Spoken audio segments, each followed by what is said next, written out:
خواتین اسلام، قرآن کلاس کی بڑے ہی شوق اور جذبے کے ساتھ جو متعلمات ہیں اور جو طالبات ہیں، میں ان سب کو مبارکباد پیش کرتا ہوں۔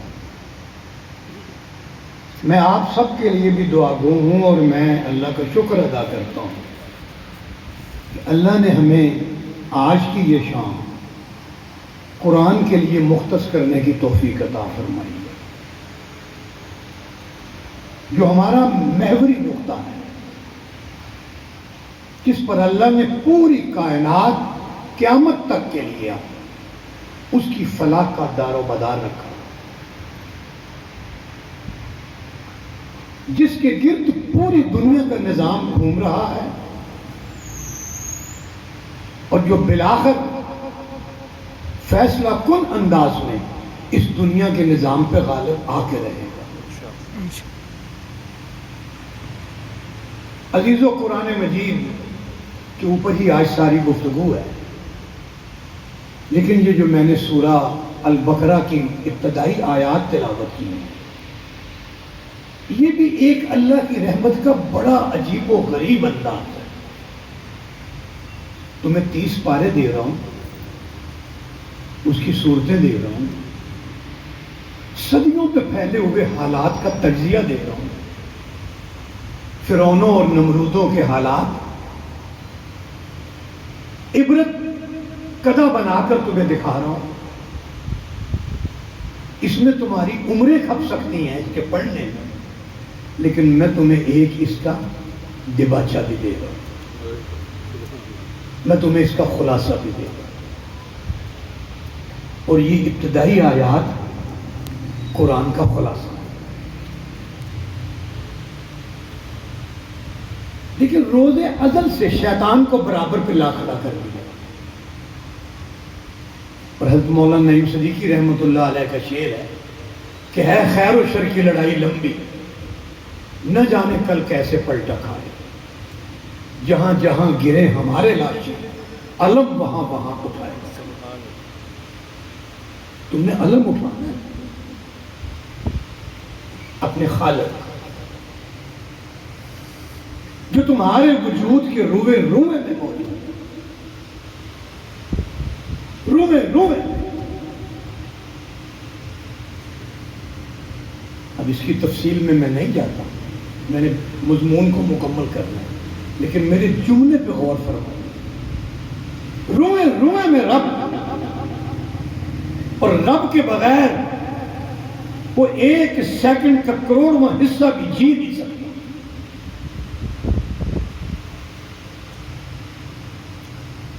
لیکن ایک تمہارا کھلا دشمن ہے، اور میں نے تمہارے باپ کو کہہ دیا تھا اس جنت میں رہو، حیث شئتم، جیسے رہنا چاہتے ہیں، وَلَا تَقْرَبَا هَٰذِهِ الشَّجَرَةَ، اس درخت کے قریب نہ جانا۔ بس یہ تب سے لڑائی شروع ہو۔ یہ تمہارا کھلا دشمن جس نے میرے حکم کے مطابق تم کو سجدہ نہیں کی، جگہ جگہ کہا عدو مبین، کھلا دشمن ہے تمہارا، وہ بھی ساتھ آ گیا۔ اور یہ قرآن کے الفاظ ہے، فَأَزَلَّهُمُ الشَّيْطَانُ، ان کو راہ راست سے اس نے ہٹا دیا، کہا اب نکل جاؤ زمین پر۔ حضرت زمین پہ آ گئے، اللہ نے پھر انسان کا دامن تھاما، فَتَلَقَّىٰ آدَمَ مِن رَبِّهِ كَلِمَاتٍ فَتَابَ عَلَيْهِ، بندے کو اپنے کو تھاما، توبہ کا راستہ دکھایا۔ ہمارے باپ نے توبہ کا راستہ اختیار کیا، اس کو نبوت کے منصب کے سرفراز فرمایا کہ یہ راستہ تمہاری سربلندی کا راستہ ہے اور تم بند گلی میں نہیں۔ اس کشمکش کے نتیجے میں خطا سرزد ہوگی،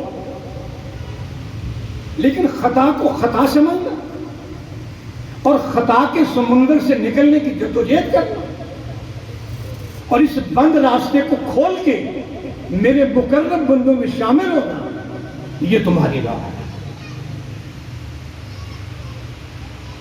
اس لیے گناہوں سے نہیں پریشان ہونا،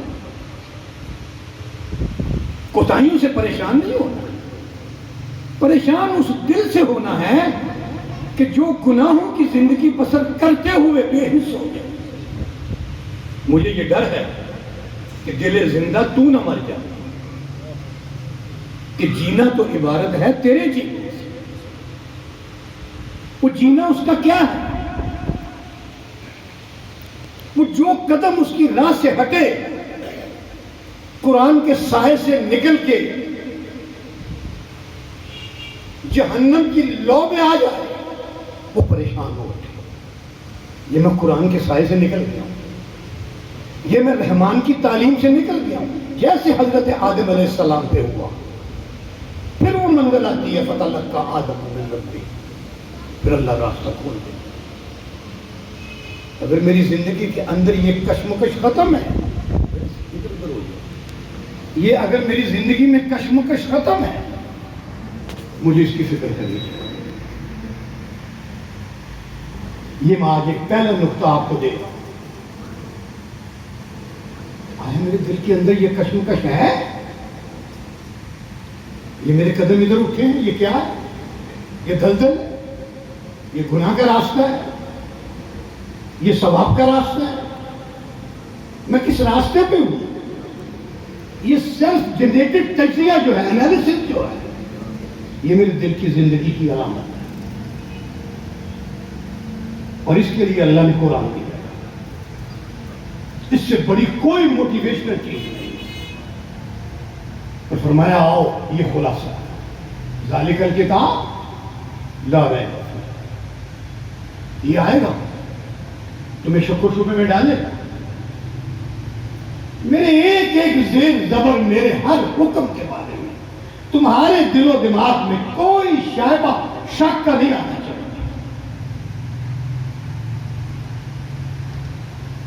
وہ محکمات ہیں، وہ متشابہات ہیں، وہ تعزیری میدان میں سزائیں ہیں، وہ فوجداری مقدمات میں حدود ہیں، وہ وراثت کے مسائل، وہ چوری اور زنا کے اوپر بڑی شدید حدود ہے۔ تمہیں شک میں نہیں پڑی۔ وَلَكُمْ فِي الْحَيَاةِ قِصَاصٌ وَلَكُمْ فِي الْقِصَاصِ حَيَاةٌ یا اُولِي الْأَلْبَابِ۔ دنیا جو مرضی کہتی ہے،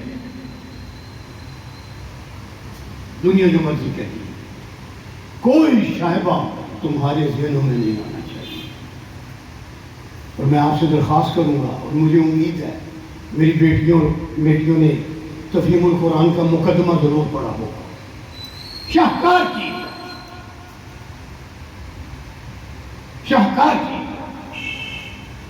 میں آپ کے لیے ریکمینڈ کروں گا کہ آپ تفہیم القرآن کا مقدمہ ضرور پڑھیں۔ پھر فرمایا ہدایت ہے، ویسے تو میں سارے انسانوں کا رب ہوں، لیکن مجھے رب مانے، لیکن رب مان کے ساتھ ہی متقی ہو جائے۔ متقی ایک ایسا لفظ ہے جو آپ سمجھ لیجئے کہ دین اسلام کا ایک خاص مرکب، ایک خاص ذہنی، بدنی، جسمانی کیفیت کا نام، اپنے اندر ایسی حساسیت کہ جو اسے ہر چیز کے بارے میں باخبر رکھتی ہے کہ یہ اللہ کو راضی کرنے والا عمل ہے یا یہ اللہ کو ناراض کرنے والا عمل ہے۔ یہ سینس، یہ احساس، اس کا نام تقویٰ، یہ متقی۔ یہ میں نے فیس لی ہے نا، یہ فیس ہے، اللہ کو کیا جواب دوں؟ نہیں، یہ میں نے چیز بیچی ہے نا، یہ قیمت ہے، یہ منافع ہے نا، اس کی شرط ہے، اور یہ ایک سودا ایک رات رکھا ہے، اور اس اس کے اوپر میں نے 10 کروڑ لگا کے 5 کروڑ کما لیے. لوگ اس تقوی کے لفظ کے اوپر سے گزر جاتے ہیں. لیکن یہ تقوی انسانی زندگی کا ایک ایسا بندھن ہے کہ جو اللہ سب سے پہلے پاؤں کی زنجیر بنا دیتا ہے. اور جس دل و دماغ کے اندر یہ تقوی آ جاتا ہے وہ زمین کے اوپر چلتا پھرتا اللہ کی بندگی کا نمونہ بن جاتا ہے. اسے ایف آئی اے کی ضرورت نہیں رہتی. آج ہمارے ملک کا 95% طبقہ سمجھتا ہے تو قرآن ہاں اللہ کی کتاب ہے، ٹھیک ہے، لیکن ہمارے مسائل کا حل وہ نہیں سمجھتے. میں پورے وثوق سے کہہ رہا ہوں، آپ خود اس پہ دلیل ہے، میں خود دلیل ہوں. اچھا حل ہے تو میں تو پڑھتا ہی نہیں. ایمان پہلے لمحے تصدیق کا تقاضا کرتا ہے. دل تصدیق کر دے لیکن اس تصدیق سے عمل وجود میں نہ آئے تو یہ تکذیب ہے.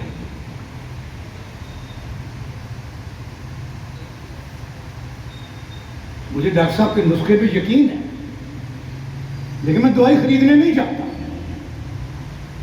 میرا بچہ کہتا ہے کہ ابو جی یہ نسخہ پڑھا ہے تو آپ دوائی کیوں نہیں لے رہے؟ اچھا یار لے لیں. کیا امپریشن ہے؟ کتاب پہ ایمان ہے، کتاب پڑھتا نہیں. کتاب کے بارے میں کہتا ہوں عزت دیتی ہے، زندگی بخشتی ہے، اپنے بچے کو پڑھانے کے لیے تیار نہیں. آج میرا وجود اس کو قبول کر چکا ہے کہ قرآن پڑھنے والا بھوکا مرے، اس کو عزت نہیں ملے گی. میں سمجھتا ہوں او لیول میں عزت ہے، اے لیول میں عزت ہے. میں تعلیم کی مخالفت نہیں کر رہا لیکن میں ذہنی رجحان کی بات کر رہا ہوں. آپ نے پھر قرآن پڑھا ہے، قرآن کو بیس بنایا ہے، آپ او چھوڑ کے ایکس وائی زیڈ لیولز کر لیں.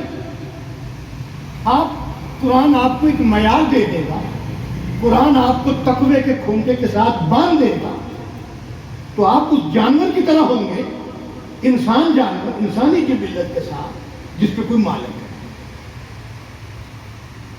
اور وہ مالک اس کا. میرے عزیزو، فلانا یہودیوں کا ایجنٹ ہے، فلانا یہ ہے، فلانا وہ ہے. ہمیں دشمن نے بڑے غلط راستوں پہ ڈال دیا. میں تو خود ہی ایجنٹ بن گیا. یہودی نہیں چاہتے، تب سے نہیں چاہتے جب میرا نبی ان کو خیبر کے سامنے ملا تھا، مدینے میں ملا تھا کہ قرآن پڑھا جائے. مجھے کس یہودی نے روکا ہے؟ میں نہیں پڑھتا. اور اب مسئلہ بڑا عجیب ہو گیا ہے. اہل نظر ذوق نظر خوب ہے لیکن جو شے کی حقیقت کو نہ دیکھے وہ نظر کیا. اقبال نے تو آج سے 70 سال پہلے کہا تھا کہ مسجد مرثیہ ہاں کہ نمازی ہے. لوگ نہیں نمازی تو ہے، مسجدوں میں تو قالین ہے، مسجدوں میں تو بڑا ماشاءاللہ ماحول ہے. آپ زمزم بھی رکھا جاتا ہے کہیں نہ کہیں، ٹھنڈے پانی کے کولر ہیں، اے سی چل رہے ہیں، قالین بڑے زبردست ہیں. اچھا بھی مکھیاں بہت ہیں، ذرا دیکھو ہر نماز کے 15-20 منٹ پہلے سپرے بھی کر دیا کرو. بالکل ہے، اندر داخل ہوتی خوشی ہوتی. امام نے اللہ کا کلام پڑھا ہے، مجھے سمجھ یہ نہیں. اور 90% سے زائد مسجدوں میں امام کو بھی نہیں پتا کہ کیا پڑھ رہا ہو، کیا پڑھ رہا ہو. تراویح پڑھتی ہے، تراویح بالکل جی، تراویح بڑی ضروری ہے. میں کھڑا رہتا ہوں، قیام اللیل ہے، واقعتاً قیام اللیل ہے. قاری صاحب آج آپ نے 10 منٹ زیادہ لگا دیے. آپ تو 40 منٹ میں پارا ختم کر جاتے ہیں، آج 50 منٹ ہو گئے. میری سوئی پہ نظر، نہ تم بدلے نہ دل بدلا، نہ دل کی آرزو بدلی، میں کیسے اعتبار انقلاب آسما کروں. میں ساہیوال کے پروگرام کے بارے میں ڈاکٹر صاحب ایک بات بتا دوں. مجھے ہمیشہ خوشی ہوتی. آج سے نہیں، جب میں جمعیت کا سیکرٹری جنرل تھا تب کہ پڑھے لکھے لوگ ملتے ہیں، بات کہنے کا مزہ آتا ہے. دنیا میں کسی اور کتاب کے ساتھ یہ تعلق ہے؟ دنیا میں کسی ڈاکومنٹ کے ساتھ یہ تعلق ہے لوگوں کا جو قرآن کے ساتھ ہے؟ مجھے سر بسجدہ ہوا کبھی تو زمین سے آنے لگی صدا، تیرا دل تو ہے صنم آشنا، تجھے کیا ملے گا نماز میں.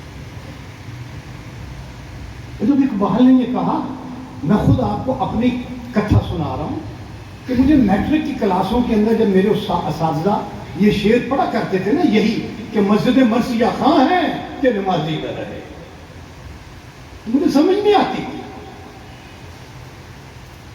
آج جب آپ کے سامنے گفتگو کرتا ہوں اور میں اکثر جہاں نماز پڑھتا ہوں میں امام سے کہتا ہوں، حضور ان کو کیا تحفہ دیا آپ نے؟ آپ کی قرات بہت اچھی تھی، میری بھی آنکھوں میں آنسو آ گئے، لیکن اللہ کا میسج کہاں ہے؟ اس کی کوئی تدبیر سوچیں. قومیں ضرورت کو جب ضرورت بنا لیتی ہیں تو تدابیر بھی ہو جاتی ہیں. یہ او لیول کیسے کھل گئے ہیں؟ یہ مانٹیسوری کیسے کھل گئے ہیں؟ یہ انگریزی کے لازم کر کے مقابلے کے امتحانوں کی ضرورت کیسے پیدا ہو گئی ہے؟ ایک نظام ہے، اس نظام کو ہم نے اپنی ضرورت بنایا، لیکن اپنے رب کی زبان کو سمجھنا میری ضرورت نہیں ہے، وہ میرا رب ہے. میں مانگتا ہوں اس سے، میں روتا ہوں اس کے آگے. نہیں، آپ ذرا دیکھیں کتنی کرٹیکل اور کتنی یہ عجیب سی صورت ہے کہ ڈاکٹر صاحب آپ میرے دوست ہیں، آپ میرے مربی ہیں، میں آپ کی زبان نہیں جانتا، آپ میری زبان نہیں جان رہے. کس سے راز و ریاض کرتے ہیں؟ مجھے ذرا، میں آپ کے دلوں پہ دستک دے گا. کس سے ہم راز و ریاض کرتے ہیں؟ ہم کس سے دعائیں مانگتے ہیں؟ ہم کس سے بچوں کی صحت مانگتے ہیں؟ ہم تضادات کا شکار اتنے زیادہ ہو گئے ہیں کہ ایک طرف کلمہ ہے، ایک طرف کلمے کی تکذیب ہے. اس تکذیب سے بچنا ہے تو قرآن کا سایہ ہے، اور اس کا شعور یہ تقویٰ. میں قرآن کی تکذیب تو نہیں کر رہا، عمل میں تو اللہ کے نبی بھی صلی اللہ علیہ وسلم بار بار کہا کرتے تھے، لوگوں استغفار کرو، لوگوں استغفار کرو. پوچھا حضور آپ بھی؟ کہا ہاں میں بھی ایک دن میں 70 مرتبہ استغفار کرتا ہوں. اس سے زائد کی احادیث بھی وارد ہوئی ہیں. مجھے بھی ضرورت ہے کہ حق تو یہ ہے کہ حق ادا نہ ہوا. ایک سانس کی آمد و رفت کی قیمت میں ادا نہیں کر سکتا. یہ جو دل دے کے حوصلہ بخشا ہے، یہ جو زبان دے کے قوت گفتار بخشی ہے، یہ جو بصارت دے کے بصیرت عطا فرمائی ہے، بصارت تو بھینسوں کو بھی ملی ہے، مجھے اس نے بصیرت عطا فرمائی ہے کہ میں سائنسدان ہوں، میں انجینئر ہوں، میں فلاں ہوں، میں فلاں ہوں. اس کی محنت ہے. تو پھر رب نے کہا کہ تم اگر گننا چاہو گے تو گن بھی سکو. میں بدل لے دوں یؤمنون بالغیب. میری تلاش نہ کرو، مجھے کہاں دیکھو گے، مجھے کہاں پاؤ گے؟ میں تو تمہارے چاروں طرف موجود ہوں. اگر آنکھیں رکھتے ہو تو دیکھ لو. تیرے گھر میں بچے کھیل رہے ہیں، میں ہوں. تیری ماں بیٹھی ہے، میں ہوں. تیرا باپ بیٹھا ہے، میں ہوں. یہ دادا کی شکل میں جو مہربانیاں اور قدرتیں اور جو رحمتیں اور شفقتیں تیرے اوپر ہم نے سایہ فگن کر دی ہے، یہ میں ہوں.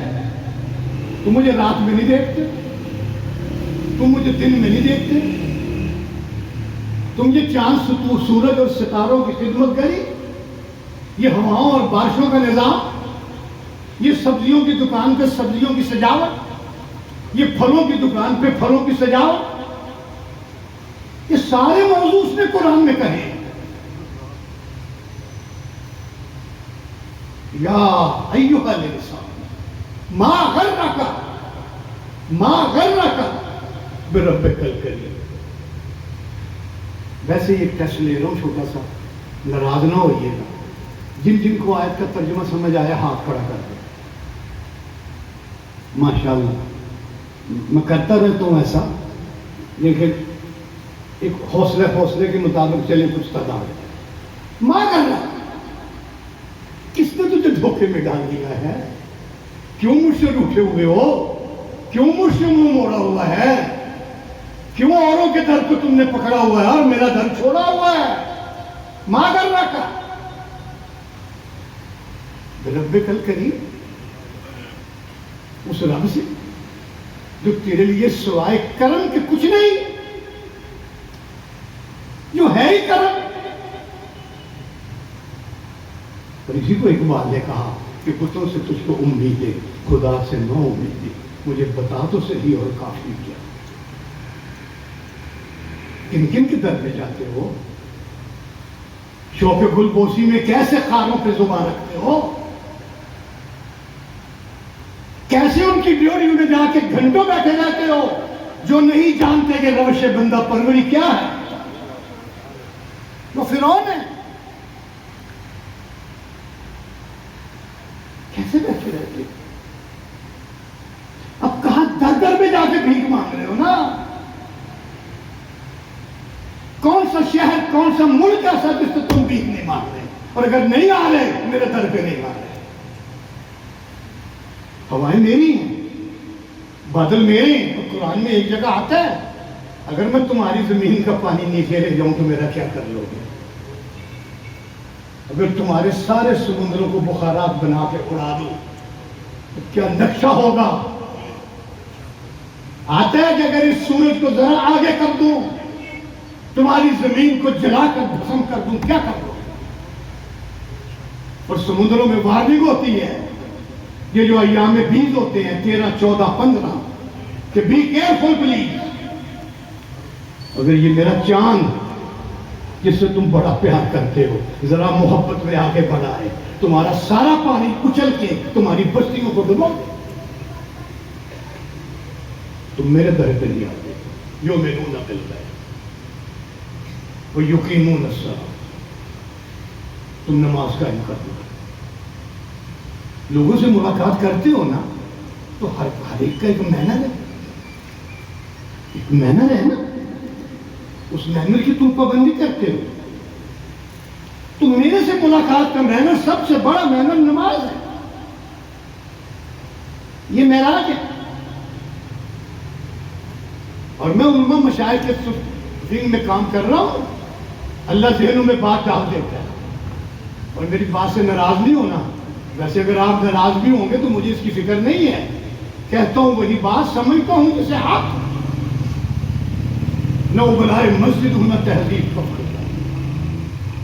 میں لال شہباز قلندر جا رہا ہوں، میں کوٹ مٹھن جا رہا ہوں، میں بابا فرید کے ہاں ننگے پہنچ جا رہا ہوں. تو نماز میری معراج ہے اور وہاں سلام پہنچانے جا رہا ہوں. تو میرا ایمان ہے ان بزرگوں نے اس دنیا کی بگڑی بنائی تھی اللہ کے حکم سے. اور آج جو بر صغیر میں اسلام ہے وہ ان ہستیوں کی وجہ سے. یہ صوفیہ کرام. میرے مرشد سید مودودی نے ایک تحریر میں ان کو تمغہ دیا ہے کہ میں نے ان کی تعلیمات کا جس قدر مطالعہ کیا ہے مجھ میں کوئی غلط چیز نظر نہیں آئی ہے. آج اگر کچھ ہے تو اس میں ان کا قصور نہیں. اور میں یہ کہتا ہوں کہ نماز مومن کی معراج ہے. اور نماز میں سب سے پہلے اللہ کی تحیات کے بعد سلام کس کو بھیجا جاتا ہے؟ بولو نا سارے. التحیات للہ والصلوات والطیبات السلام علیکہ. پڑھے سارے. السلام علیکہ ایھا النبی رحمت اللہ وبرکاتہ. تو میں کہتا ہوں ذرا غور کر لو، یہ بزرگ تیرا سلام کیسے قبول کریں گے؟ وہ میری اور آپ کی طرح منافقت برتنے والے نہیں تھے. اور وہ کہیں گے کہ تیری مسجد تو مرثیہ خاں ہے اور تو نے محمد پہ سلام تو نہیں بھیجا 5 نمازوں میں، تو مجھے سلام دینے آئے.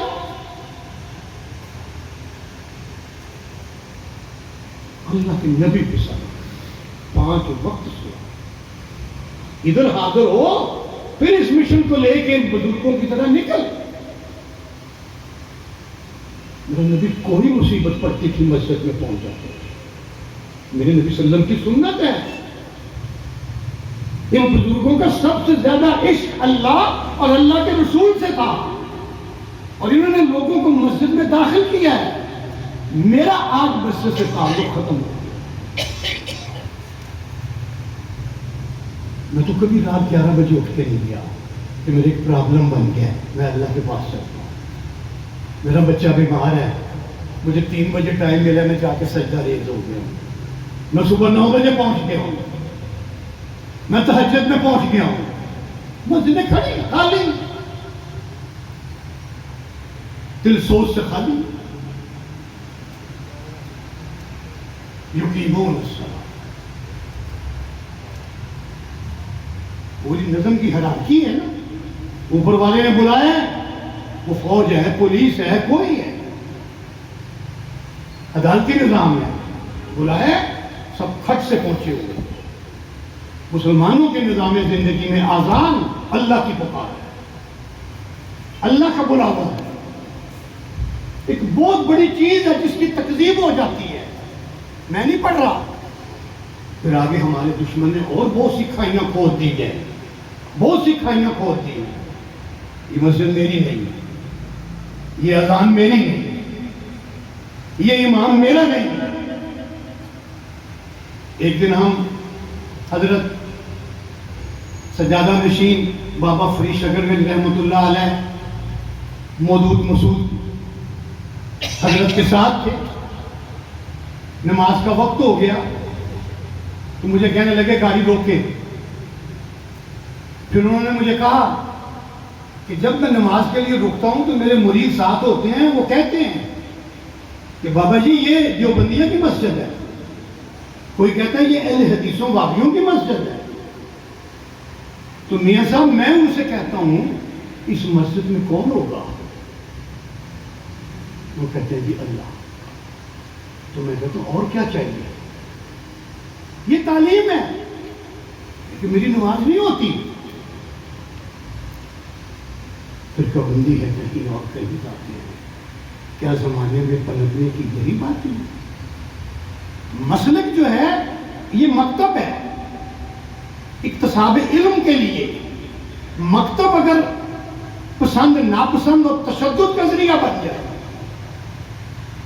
مومنوں کے درمیان دیوار حائل کر دے، تو ایسا مسلک اور ایسی پرستش یہ اللہ کی کتاب کے خلاف ہے، یہ اللہ کی رضا کے خلاف ہے۔ مجھے ہاتھ یہاں باندھ کے زیادہ ثواب ملتا ہے نا تو مجھے باندھنے دے، اگر یہاں باندھ کے زیادہ ثواب ملتا ہے نا تو اس کو لینے دے، مجھے اس کے خلاف فتویٰ دینے کا کوئی حق نہیں۔ کوئی اونچی پڑھ رہا ہے نا تو پڑھے، انما الاعمال بالنیات۔ غزوہ احد میں مسلمان اونچی اونچی پڑھ رہے تھے، جب وہ دشمنوں کا حملہ ہو گیا، سورہ الملک آخری رکوع، پہلا رکوع آخری آیات، وَأَسِرُّوا قَوْلَكُمْ أَوِ اجْهَرُوا بِهِ إِنَّهُ عَلِيمٌ بِذَاتِ الصُّدُورِ۔ اونچی بھی ہے، نیچی بھی، تعلیم بھی دے دی کہ میں تو دل کے بھید جانتا ہوں۔ یقیمون الصلاۃ، میرے عزیزوں اور میری بچیاں جنہوں نے اس کلاس کے اندر جو اٹینڈ کیا ہے کر رہی ہیں، وہ سب یہ دوسری چیز کرنے کے